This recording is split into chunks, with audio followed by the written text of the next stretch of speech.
Yeah, there's all these differences about you two, but what's really helped Gabes and I is finding commonalities. Commonalities.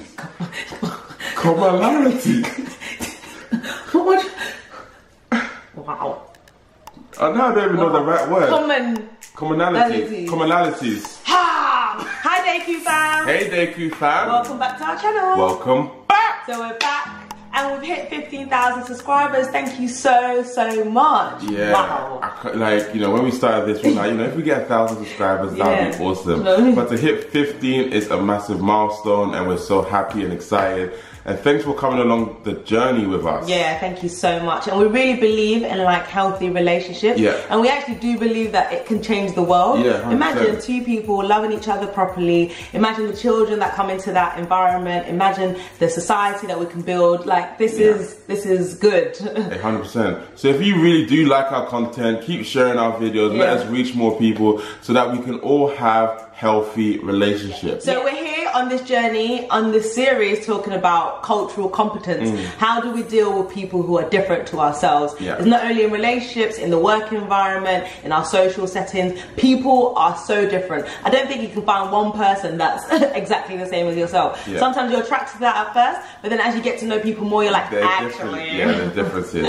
We're the same. So in the first episode or first video, we talked about how different Gabes and I are. And we basically said it from the place of our households are different and therefore we are different. And we shared some of the differences and some of the things that we've had to overcome. But in this video, we're going to be talking about the practical steps that we kind of had to take to overcome those differences so that we can kind of operate, we can survive out here. Yeah, I mean, the struggle is so sometimes real. you go through your wilderness season, but I assure you, no, we're still in a bit of wilderness. We're still we had fighting a wilderness last week.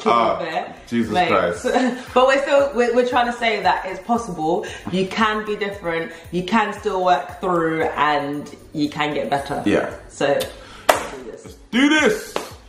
So you have identified Bay. You're like, hey, boo, I like you. Hey, girl, how you doing? How you doing? How you doing? Wait, you're undressing me or something with your eyes.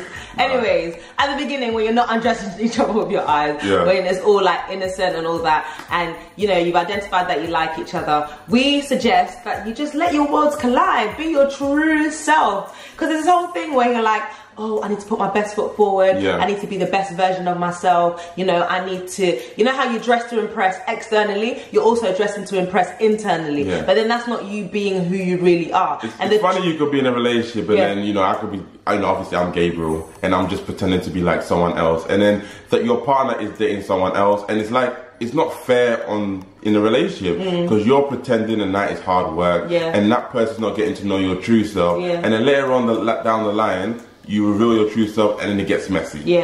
So we definitely suggest like putting yourself out there as who you truly are. Be secure in yourself to know that, I'm a good person, but I've also got things on my character that I need to work on. But are you going to accept me for who I really am? So then that way you can start from a place of difference, because sometimes we try to start from a place of we're the same. We're the same. We will never argue. We're perfect, you know, we're meant to be together and all that stuff. That's why we don't like that line, because at the end of the day, it's always a fight to be together. Like you're fighting from difference. And that's something that we did when we first got together. We're like, this is me, this is you. We are very different people. Now, how are we going to work through this? And our first 3, 4, 5 months of our relationship was the most difficult. I'm not gonna lie, it's the most difficult. And people always ask us, why do you have a successful marriage? It's because we had such a difficult relationship from the get-go, because there was no holding back. There was like loads of friction, there was loads of arguments, we were just trying to understand each other, and we were just bickering for days. But we knew that there was something beautiful about the person being different to us, and we knew that there'll be so much growth through being with someone that's different to us. So we're just like, let's work through this, let's fight through, because the differences are not actually, you know, life or death situations or right or wrong situations. It's just that we're two different beings from two different households. Our upbringings are completely different, despite you know, being the same ethnicity and all that stuff. So start and acknowledge your difference and be like, right, this is where we are. The thing is, you will have a big difference and you will have big challenges, but you can actually decide whether you want to have that at the beginning or at the end, because it is coming. So rather than setting yourself up to fail later, have it at the beginning, squash the beef so that you can move forward with your relationship. So you've identified your differences early. The next thing is actually to seek to understand rather than to be understood. You're seeking to understand first before you're understood. Okay, because sometimes when we go in a relationship and then we have our differences, we're always arguing, trying to let the person understand where we're coming from. You know, that's the reason why we have 2 ears and 1 mouth. We have to sit back and actually listen and ask questions. Why are you like that? What's going on? Rather than stop it, you need to change, we need to do it my way and all that kind of stuff. And you know, with Anna, we had this little bickering thing. Okay, so we're in our house, in my household back in the day, okay, when I came back home from school, I always talk about like dinner was ready. So my default position is to come home and sit down, eat, and then I go and clean and do whatever, do homework and all that kind of stuff. Anna's default position is to come home, throw her bags in the corner and go straight into the kitchen and start cooking around. Because her default position is to come home, sort everything out first, and then sit down. So Anna will see me sitting down and be like, oh my gosh, it was the most frustrating thing in the first 6 months of our marriage. And in my head, I'll be building up this resentment. I'm like, who does he think he is? How can he be sitting down? So lazy. Like, all this stuff was going on in my head. When really, it's just the way that he works. Like, he works differently. I work through transitions. So I don't just come home and then just do something or do something. I come home, I have a transition to collect my thoughts. That's what we do as introverts. We think about things before we do. And then if I'm going to eat, I'll go in the kitchen and do what I need. But I have transitions. But it was really frustrating for me at first. And I just used to really judge him in my mind. I build resentment in my mind. But it's just really understanding. Like, I didn't understand that was the way that he'd work. I just make my judgments within the first I'm not going to do nothing. Like, even though I spend the whole evening cleaning.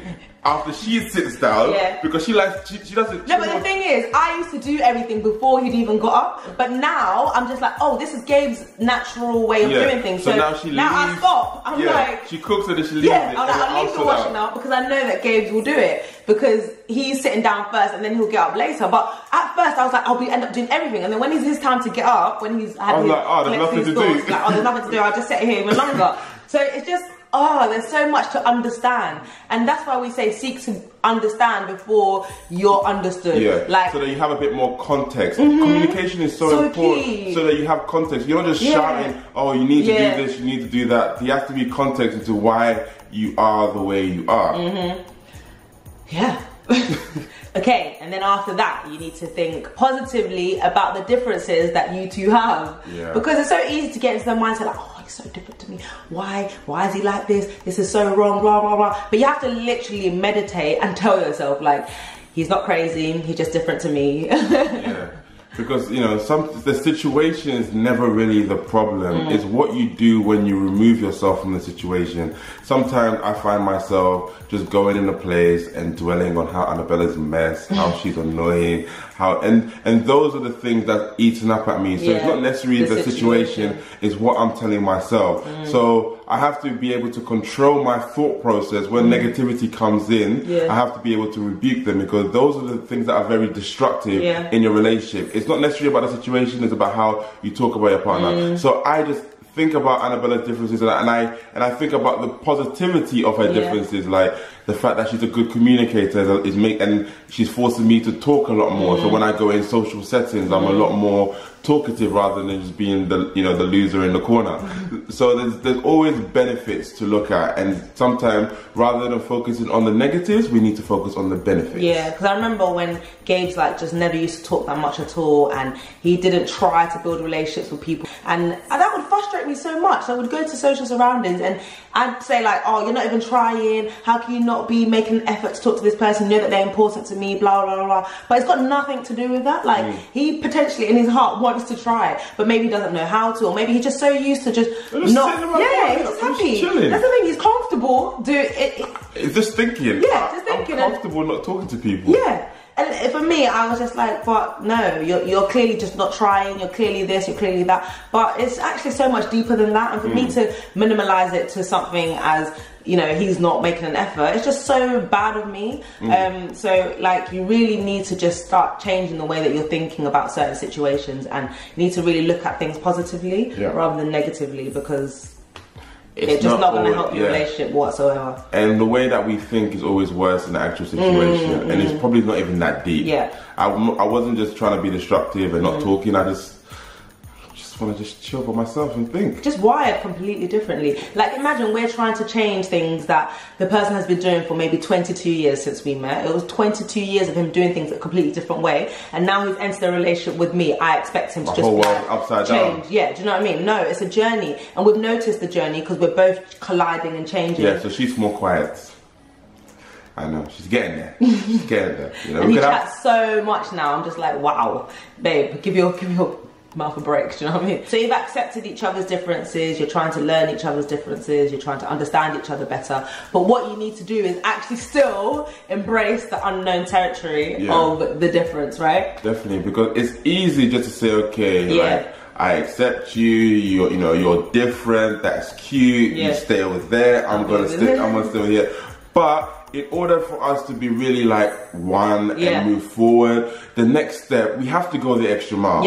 And the extra mile is actually embracing the other one's cultural differences. So for example, when it's Annabella's families, like very big gatherings, very loud, like, you all know the from the wedding videos. So now I find myself doing those things at the family gatherings too. And you know, like mama mio, mama huyo. Mama huyo? Oh, I don't even know the word. See, I just say make noise just so I could fit in. We got to embrace the cultural differences, not just saying, okay, that's weird, I'm gonna leave that to you and I'm gonna do my own thing. And Gable's family being so quiet and stuff, like obviously we've got occasions that we need to go to at his house, and it's a completely different environment. So example, Christmases and special occasions, like the way that they do it is completely different to how my family do it. But am I gonna say, oh, I'm never going to their house or whatever? Now I literally love the peace and quiet. Like we're all just having like conversation. It's just so nice. But at first, like, it's hard. But what are you gonna do? Am I gonna just say I'm not going to his house ever, and we're just gonna keep separate? And when he goes to his family, no, we want to operate as one. So we do things together, regardless of how hard it is for the other person. And the person that's embracing that difference has to truly embrace it and accept it and love it. It's a conscious effort.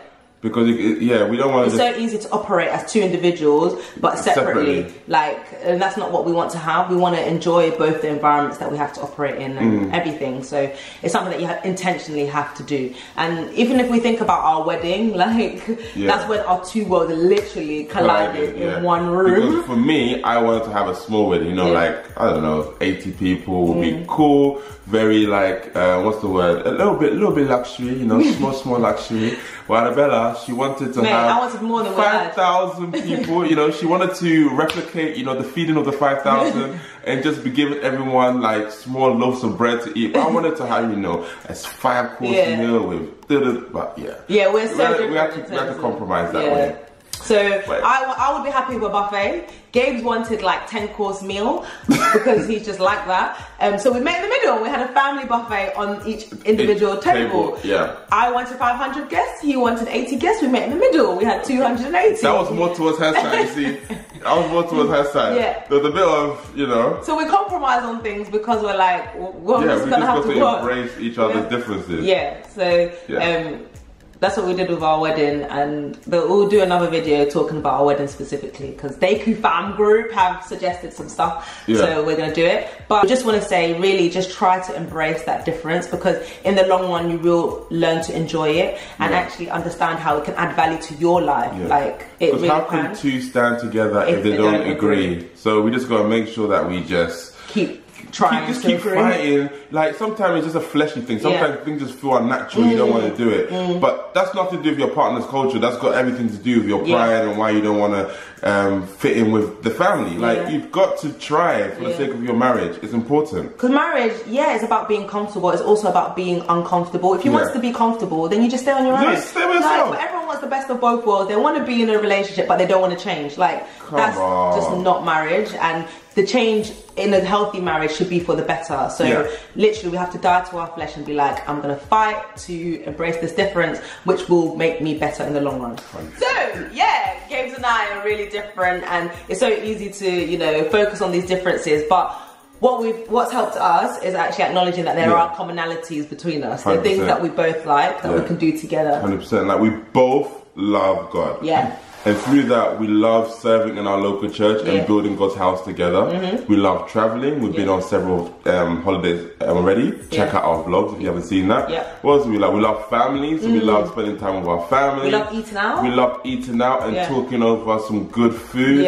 So these are the things we try and invest in. Like, we invest our time, we invest our money, because we just want to make sure that we're spending time together. Yeah, and because it's so easy to have like, oh, you like this, so you're over there. You like that, so you're over there. And then you just have nothing to talk about, nothing to spend time together doing. And then you just grow apart without you even knowing it. And you become roommates and you grow apart. It's not fun anymore. The worst thing I personally think is when you enjoy being in other social settings than you do in your home environment.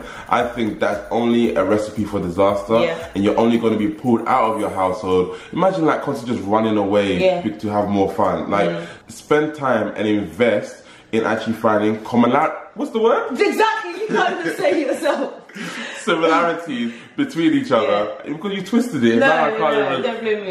Yeah, so you gotta find the similarity. Because you gotta flop. We're both messes. No, you gotta mess with your own. You gotta mess with your own. Yeah, so what was that?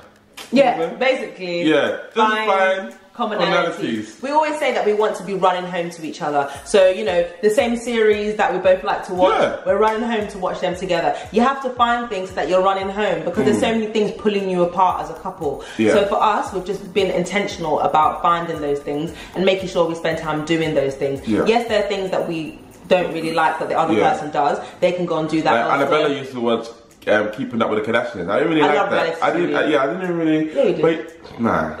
Well, I embraced it small, but it was initially was just to spend time with her, and she loved watching it on a Sunday evening. So yeah, I sat down and watched it with her. So, but those are not the things that are going to really bring you together. What we'll do is your similarities, right? Yeah. So we make sure that we find those common factors, so we can have banter together. Yeah, banter. Over the things that we love, like the Afrobeats. Yeah. So the final thing that we do to ensure cultural competence between the two of us is plan for the future together. Like, so people always ask the question, what's your favorite thing that you like doing with Anna? And to be honest, our favorite thing is being away from our natural environment, which is the day-to-day, the mundane, going away to a small little cottage or something and sitting down and dreaming. We're dreaming about our future, dreaming about the way we want to raise our children, dreaming about the goals we want to achieve in the next 5-10 years. We just love dreaming, and as we dream together, we realize that our paths are becoming more aligned. So we can look at the different aspects of our families that we loved, and the things that, you know, were a bit shaky that we wanna just get rid of. So although I like my quiet household, I do like the fact that Annabella's household was a bit more like, you know, open. It was a kind of an open door policy. So we're gonna have like kind of a medium to open door policy where we have we're gonna have fully open. We're gonna have blackout period, but our door is still gonna be slightly open, small creak. Okay, so that people can come and then they can have fun and all that kind of stuff. And yeah, so it's important to plan for your future and realize that there's not everything in the way your family used to do things that you have to take on. It's about learning from each other's differences so that we can determine what do we want, how's our household going to look like. Yeah, because when we have children, we want to be aligned. Yeah, we've got all these differences now, which is fine, and we'll continue to have differences, but when we're raising our children, there needs to be some clear foundations and clear, like, we need to be on the same page so that our children can see unity within us two. So we need to talk about those things now. We don't just wait until the child comes and we're like, oh, our differences are automatically going to sort themselves out. We need to come to an alignment so that our children can reap the fruits of that. Because just by listening to sermons and reading books on just parenting and children, they say that the best way to raise children is when there's no division between your marriage. Like it's like they say, you know, the children is the most important thing, but that's not necessarily true. Your marriage is the most important thing, and through a healthy marriage, you're able to raise healthy children. So we're just trying to. That's why we're taking time to make sure that we're setting the foundations deep, so that we can, you know, work on our differences, work on our similarities, so that in time when children come and all the other things that the future has for us, that we'll be able to hold them with two hands and embrace it. I just want to say something, because like I was watching a sermon yesterday and there were 4 pastors, male pastors, who were, their parents had all been married for at least 35 years. And now the 4 of them are in healthy marriages that are just reaping a lot of fruit. And like, I think about us and a lot of people that we know and our friends and family and whatever, like, we don't come from that sort of environment. Like, we come from dysfunction to a certain extent. And dysfunction can breed dysfunction if you let it. Naturally, that is going to be our future, naturally. So we need to be so intentional about thinking, you know, we're married and we're in a healthy marriage, and we're just like, right, how do we make sure that this continues? How do we pass this on to our kids? Like, I don't know why we sometimes think that we could just go with the flow, because naturally we'll end up doing the same things that our parents and grandparents falling at the wayside. But that's not what we want. So let's just make a proactive decision to be intentional about everything that we do, and realize that we're not dead fish out here. Come on. We're going to do this, and we're going to change generations so that our children don't have to go through the things that we did. Children don't have to go through the struggles. We're setting the foundation, we're taking the bruising, we're taking the hits, so that our children can have a foundation that they can, you know, they're going to be achieving blessings that they won't even know where it came from. But because their great grandparents set the foundation so the family can be set up for them. And it's not going to be easy, guys. It's not, because you're changing and no one wants to change. But let's just do it, because it will reap so much. So basically. Rant over. We'll see you in our next video, because we're talking about gender differences here, submission, leadership. Not that we know what we're talking about, but we're going to talk about it. She's my thing, you know. She licks my foot every time I come home. That is disgusting. Wait. I call him Lord. I call him Lord. Are you talking to your husband like that? I'm Speak sorry, when you're spoken to. Yeah, true. Let me submit. Sorry, my Lord. Can you get a bit lower? Go over here. But anyway. And he brings home all the bacon, you know. Yeah, you know, money being, you know, don't run out. I'm just a lady of leisure because my man provides. Yes, I do provide. Look at your hair. Look at who provided this natural product. I provided that. Who provided this natural product for your hair? Don't bring the. Anyway, see you next week, guys. Bye.